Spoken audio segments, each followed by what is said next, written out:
Hey folks, thanks for joining me today. We are going to talk about sandpaper and what the different numbers mean and how to use it.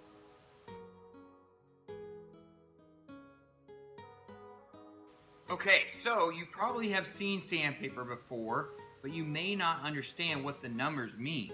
So sandpaper is basically just sand or grit glued to a piece of paper, and it's used to smooth things out.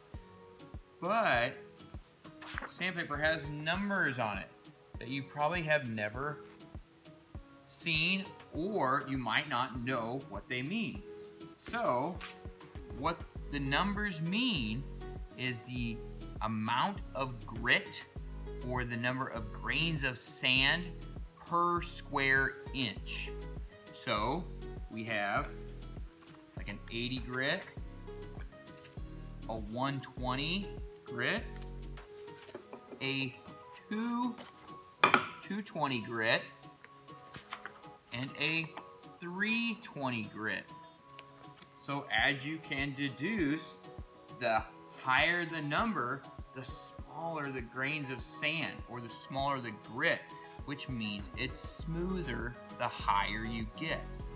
So if I have something that I want to reduce a level, so say I need to make a board and I have a little sharp edge on it and I want to reduce that edge, I could use like a 120 or a 100 grit, something like that, maybe a 150 to sand that edge and make that sharp edge not so sharp. If I already have a nice finished project and I just want to smooth it out some more, I could use a fine grit sandpaper and make it really smooth. I really like to use my smooth or my fine grit sandpapers for the final sanding. So now you know what sandpaper is, you know what the numbers mean. The way you use sandpaper on a piece of wood is to sand with the grain. You always want to sand with the grain, not against the grain.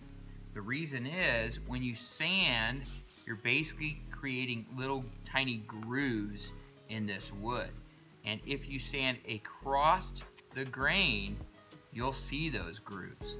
So we're going to do something that is frowned upon in the woodworking industry. We're going to sand against the grain, and I'm going to show you what that looks like. So here we go.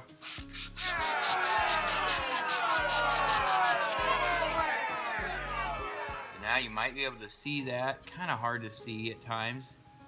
You might be able to see the lines in that board. What we want to do instead is to sand with the grain. You sand with the grain, that way you never see those lines. They just appear as the grain. But we'll still get the desired effect of making the board smooth.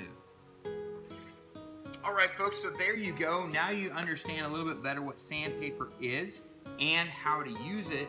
So when you have a project you're working on and you need it smooth, you can go and grab the correct sandpaper for the job. Hey, thanks for watching today, folks. Thanks for the view. I appreciate you stopping by the channel.